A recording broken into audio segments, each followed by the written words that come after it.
Hello, everybody. This is Thomas Bolt, the director and star of Awakening. This is the audio commentary you're listening to.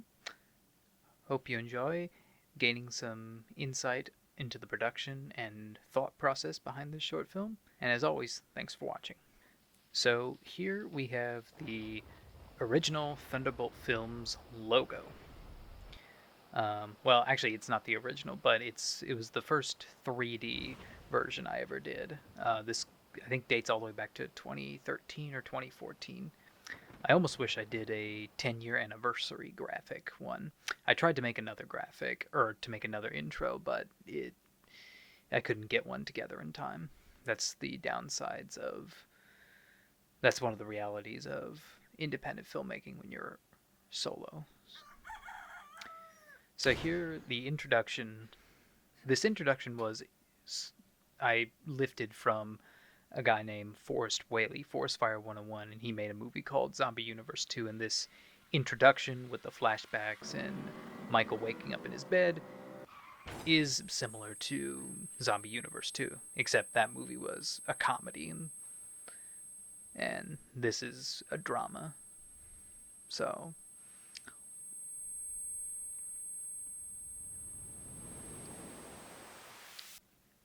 those are Christmas boxes in my bedroom. Dylan and I set those up, and I really wish I took the vitamins that were on my shelf off. I think we did a good job at clearing the place out, but it didn't look like it was fully moved out. And there are some inconsistencies, like you'll see with that wall behind me. So this is Grace Gurr, an actress I found on Indiana Actors and Actresses Facebook group. I put out a casting call, she auditioned, and she was the best one for the job. She is playing Ashley Clark. And Ashley came into the picture because I figured I wanted Michael to have someone to interact with and sort of share this journey with. And if you look behind you real quick, you'll see all those photos there.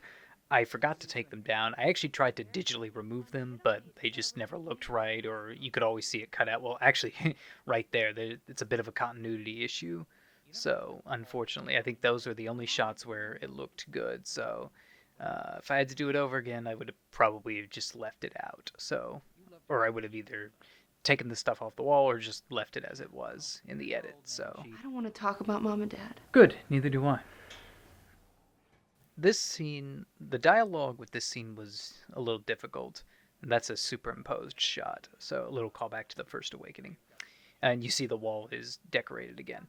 But this scene was difficult for me to write because I needed to get a sufficient amount of exposition in, but not too much. There actually, in the original script, there was more exposition and dialogue. I was going to reveal that they had an older brother, but I took a lot of other stuff out. It was too much, and it didn't really add to the story. So, and it didn't further the plot, or we didn't really learn that much more about the characters. So. No longer in service. If you feel you have reached this recording in error. What the hell? We're sorry. You have reached a number that has been disconnected. His number doesn't work. When was the last time you saw him? I think.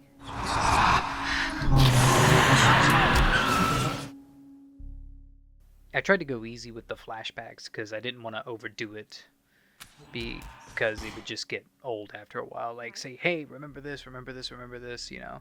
I also wanted to respect the audience and say, hey, the audience can figure this out.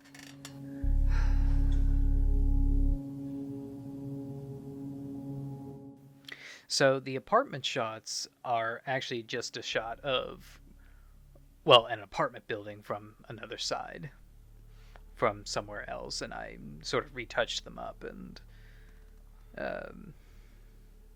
made them look different because I didn't want to use an actual apartment building. I didn't want anyone to go look for the people who actually lived in those apartments. So this scene was actually not in the original script. If you watch the behind the scenes videos about when I talk about the deleted scenes, you'll know that this was an insert to a scene that was deleted, where he tried to search Jason's name. Although, if I had to do it over again, as my friend Ryan pointed out, I would have had this. We spend a lot of time in Michael's bedroom in this film, and I kind of wish I maybe filmed it in the kitchen like I did with the original deleted scene. So, but these scenes, these outdoor scenes, if I think these were the first scenes we ever shot.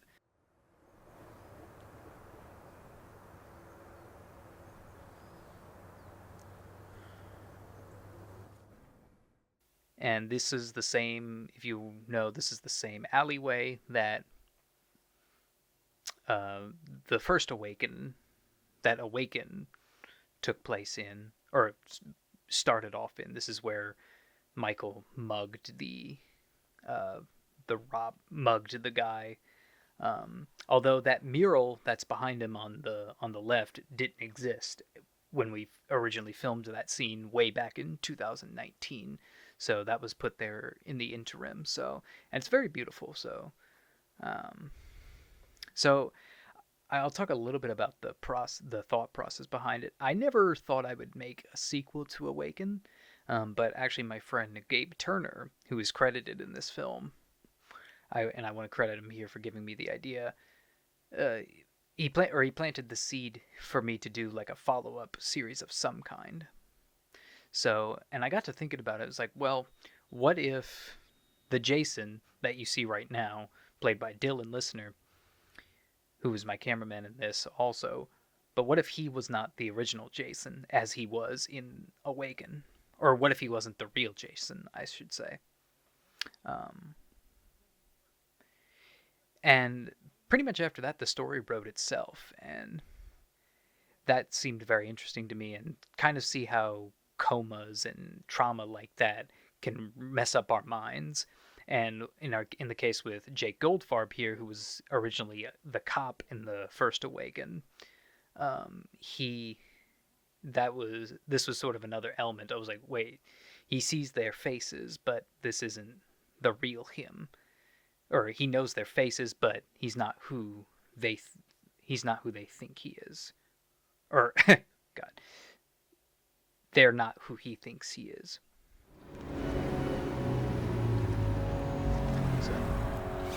So this close-up shot of the makeup, it's just basically stage makeup, and I researched CPR bruises. Yeah.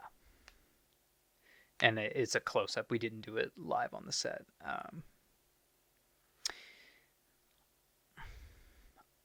So this was, I think, the second day we had Grace. And the day before, we shot the hospital scene, which you'll see later. But the day before was actually really warm. Actually, or pretty warm for February, at least.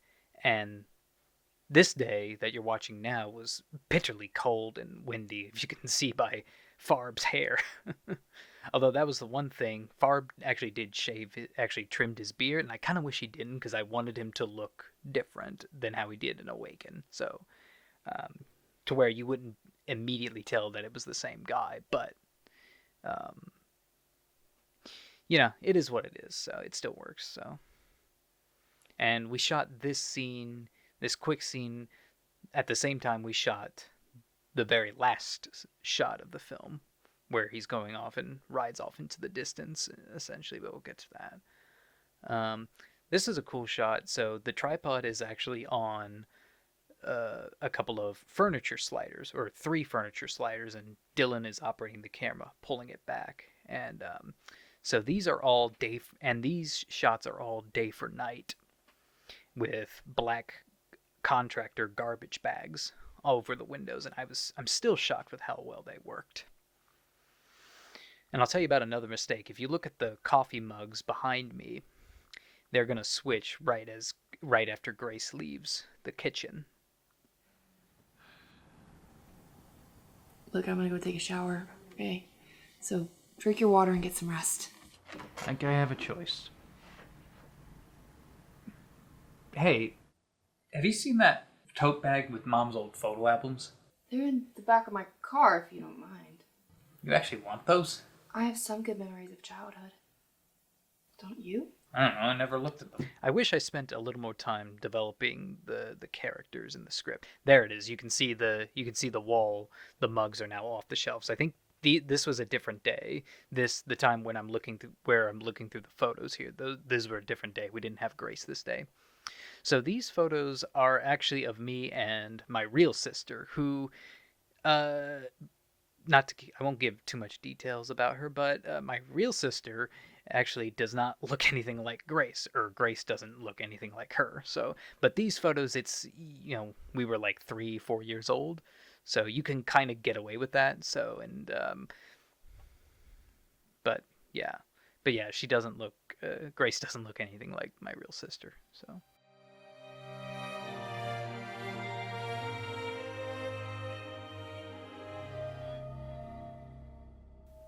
So that's obviously me standing outside. Um, this sort of alter ego. I call him the shadow, and that's how I referred to him in the script. Michael's reflection, or Michael's dark self trying to confront himself, or his subconscious.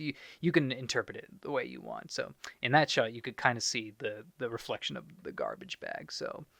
Um, these shots were kind of obviously in there's obviously you can tell there's lighting in here, and it's the day for night stuff is not as effective.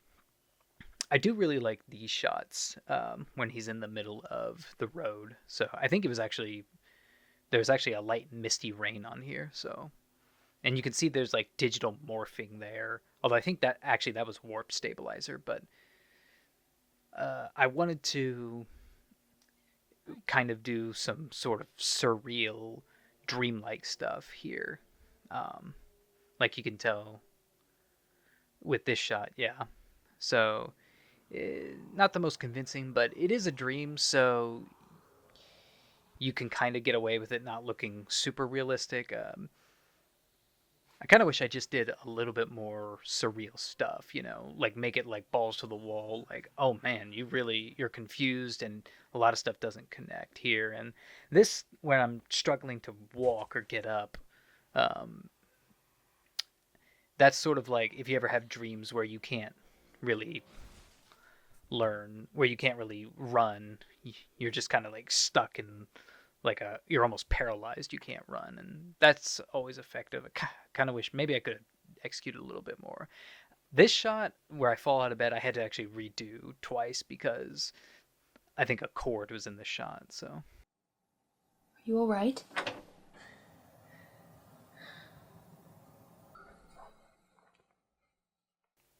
think this shot could have used a little more focus. I guess to not focus so much on the cinematography here, I guess this is a good time as any. I do. I wanted to kind of really imply a lot of trauma between these two, because they don't have the strongest relationship, Michael and Ashley. So, and I try to integrate some of their backstory and some of their stuff. But I don't want to do too much because I have a different story to tell. My whole thing was that they came from an abusive family. Like their father was verbally and physically abusive and kind of forced a lot on Michael and Ashley. And their mother was bipolar and was not particularly helpful when dealing with their dad. So, of course, Michael had a very close relationship with her, at least it's implied, and Ashley had more of an strained relationship with their mother. So, of course, not a lot of that is in the film, as you can tell, but I tried to imply a lot of stuff, and with this scene in particular, I tried to write the dialogue to be subtle enough to where you can put some pieces together. So without completely verbally explaining it, because I've been trying to do. I'm a very visual person. I was like, okay, we don't need to say everything. I what I'm trying to say is I have faith in the audience that they can put two and two together. It's up to me though to make sure I give them enough pieces to work with. And you can make the judge. You can be the judge of whether I succeeded or not. So, um, and yeah, trying to balance the sort of the characters with the plot. Like they're talking about their lives and their parents, and then they're talking about Jason. So I put extra time into the script and try to make the dialogue seem a little natural, or at least flow naturally, and dictate the scene to where there's a structure to each scene, a three-act structure. Um, and I think that works better with a long short film like this as opposed to Awaken. And then here's the man, Brandon Dale. He really came through, which I'll talk about a little later with this short film. But he showed up. This day was freezing cold, by the way. It didn't seem like it, but I realized. But after a couple hours, we realized, oh man, I can't feel my toes. So you can kind of tell my nose is red. Um, but um, but Brandon showed up in the middle of the day. We just said, hey, whenever at your convenience, come whenever you can. So,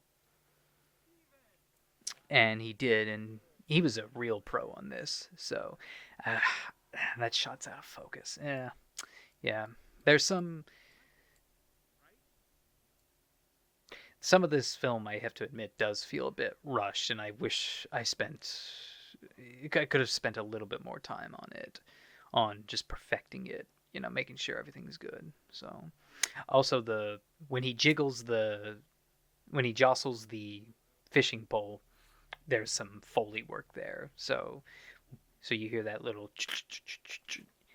I can't remember actually what it was, but I think that's just one of those things that add to the film and add to the scene a little bit more discomfort.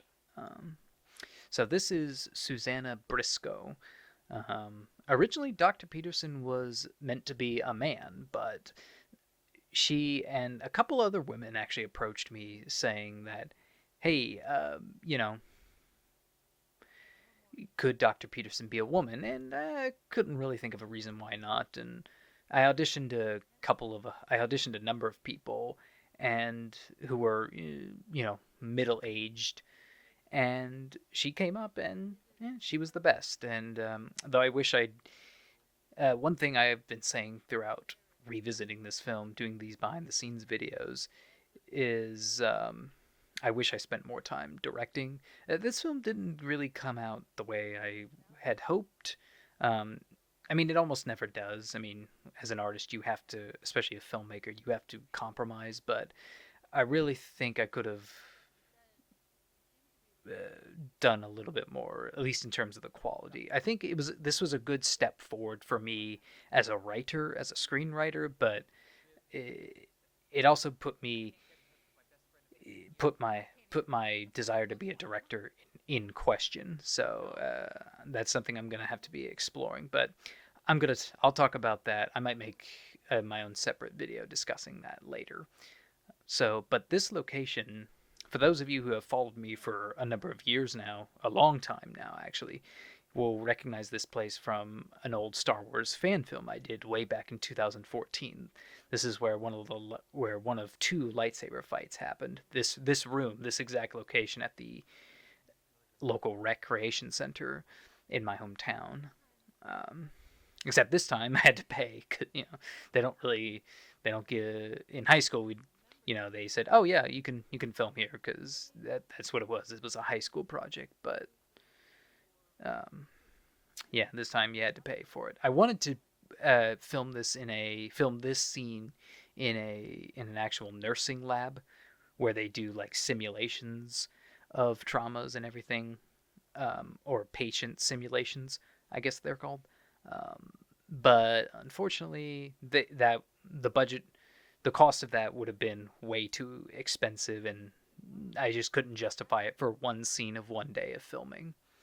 Those pictures in the background we brought, actually, they're printouts, obviously. So, um, and this is the first day we actually worked with the Grace. So actually, we filmed this all out of order. Lake.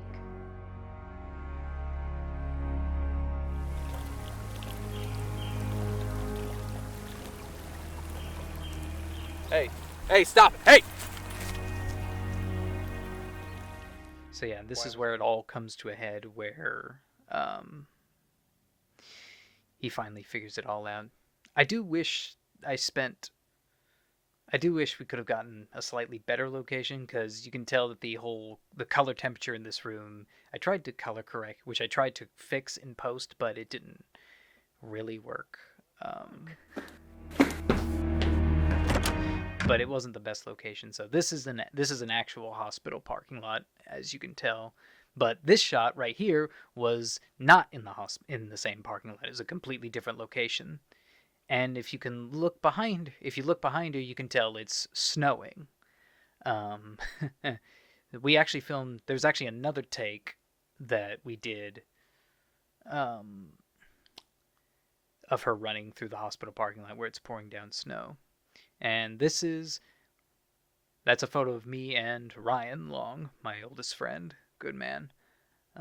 He was actually originally supposed to be Jason, or actually, I actually considered him for the part of Jason, but I really wanted to get some experience directing actors, and so we ended up with Colin Foyle, who you see right now. So, and that girl was Peyton Ullman, who played Jason's fiance. So, and Colin was a real sport. He was a real pro. Very hard-working guy. Very good actor, as you can tell by this scene. And Peyton actually, real quick, just came up, and I fully disclosing, because we were scrambling to find an actress for her, and I told her, hey, this is a non. She messaged me and said, hey, I'd like to be a part of this film. And I said, well, this is a non-speaking role, and she said, yeah, that's fine. And she drove almost 2 hours to come and film with us. So, and that was real big, and she was there for maybe an hour. So, yeah, that was cool. And by the way, I did pay for her gas, and I paid for everyone's gas, and I also paid for food. Everything, which is what you have to do when you're not paying your actors a salary. Pay for food, pay for gas, be nice to them. So I wanted Jason's death to be an event that Michael could blame himself. He wasn't actually drinking, by the way, in those shots. So, and Michael blames himself for Jason's death, and to some extent it is his fault, for essentially causing him to do such a dramatic thing, drink and drive. So, and I decided for Michael to attempt to drown himself, because I couldn't think of another way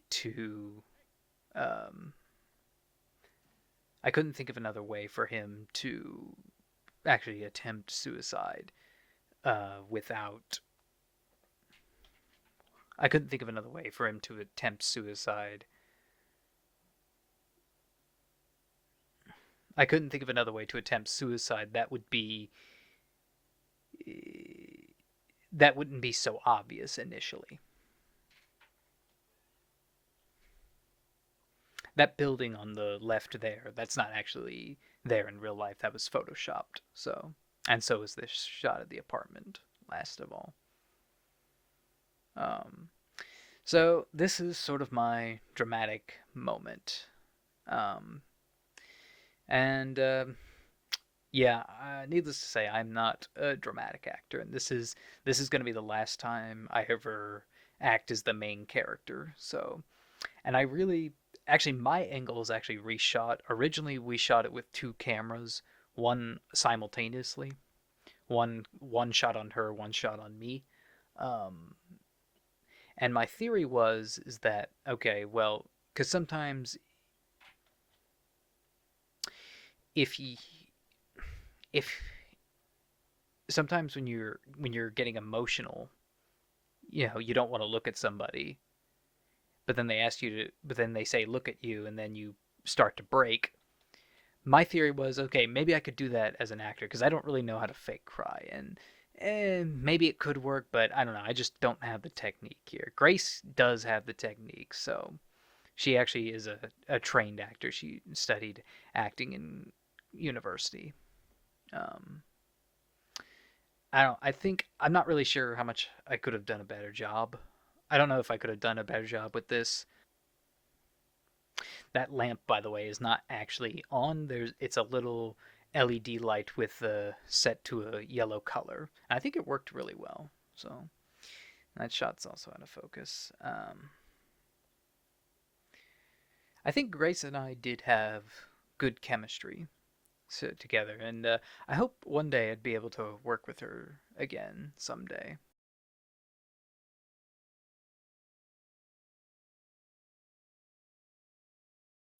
Um, which working with Grace again, I I guess this is a I'll give a real quick summary, a real quick side note here. I did consider doing a third movie, a follow up to this film.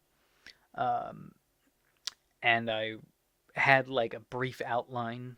I wrote some ideas, then I sort of wrote out the story, a story for one, a very brief outline.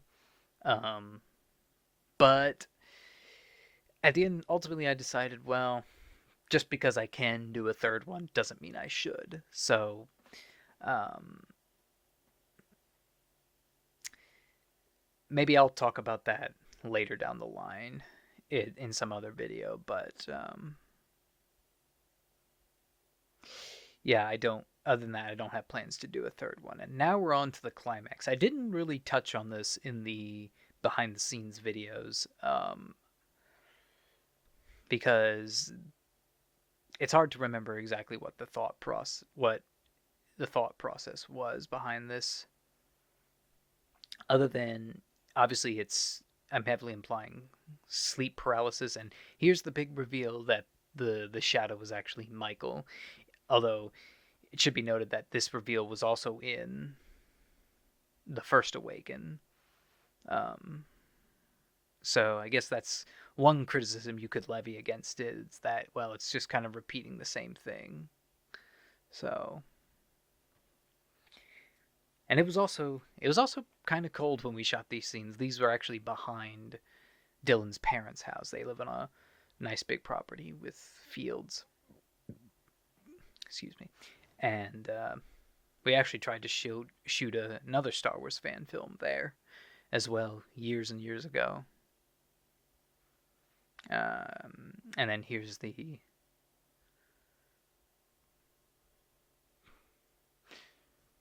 I don't know if the shots line up where I'm forcing myself down on the ground. So, and then here is when he has his awakening. Uh, that was just an insert shot of some of these insert shots I did just for the flashbacks. I think that's an unused take from Awakening or from the First Awaken. So, um, yeah, yeah. And then here, I think in the original script, I was supposed to hang him actually, and I kind of wish I did. I went through with that. I think that would have been a little bit more dramatic. Um, and it would have gotten, although this does get the same idea across, but I think that would have been a little bit more dramatic, in my opinion. These shots were cool, by the way. So, and then there he kind of just relaxes. So, um, I kind of wish we had a dummy though, or like a body double for the shadow. So I think that effect that effect worked pretty well. So although if I had to do it over again, I would have had Michael go through a costume change. I would have had him after the shadow faded. I would have had Michael fade into like the white clothes and the button-up shirt that he had on originally. So I thought about that while I was editing. I was like, that would have been a good one. But my deadline was coming up, and um, I needed to do that. God, I wish I'd spent more time color correcting. My skin almost looks yellow in this. I don't know why. So I don't have high blood pressure, okay, or what melanoma or anything. That I have vitiligo, but not melanoma. So,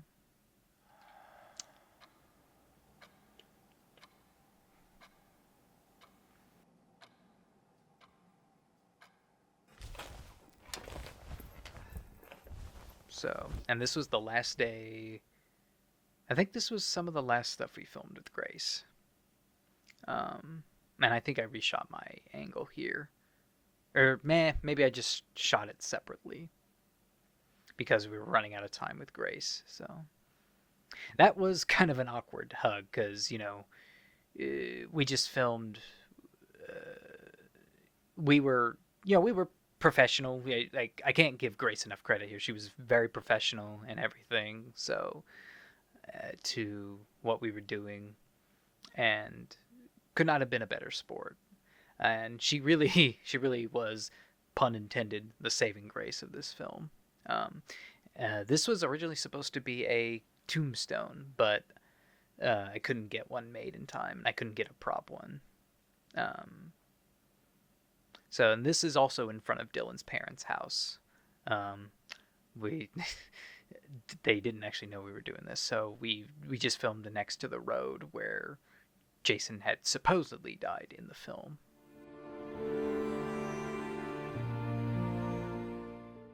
That shot there, the sky replacement. Some of these shots we didn't have Dylan with us, so Grace had to pull focus on these shots, and God bless her, she was a complete pro with this, and yeah, couldn't have been happier. She was a real pleasure to work with. So, and as you can see, it's snowing. The winter is falling. So, this was the same day we shot the bridge scene, actually. So, but here we go. This is where Michael rides off into the sunset, hoping with the door open for a better life. And that's the end. And yeah, a third one probably not going to happen. So I don't think there would be much point into making one, and it would just kind of negate everything Michael went through. So I'll never say never, but we'll see what happens. So, but hopefully I get to work with these people again in the future. So, because this was a stressful film to make. I'm not gonna lie. It really tested me, and like I said, did sort of make me question whether or not I want to become a director. I'm gonna have to do some other stuff to really solidify whether or not I want to keep going with being a director or not. And maybe I could just be a writer or something.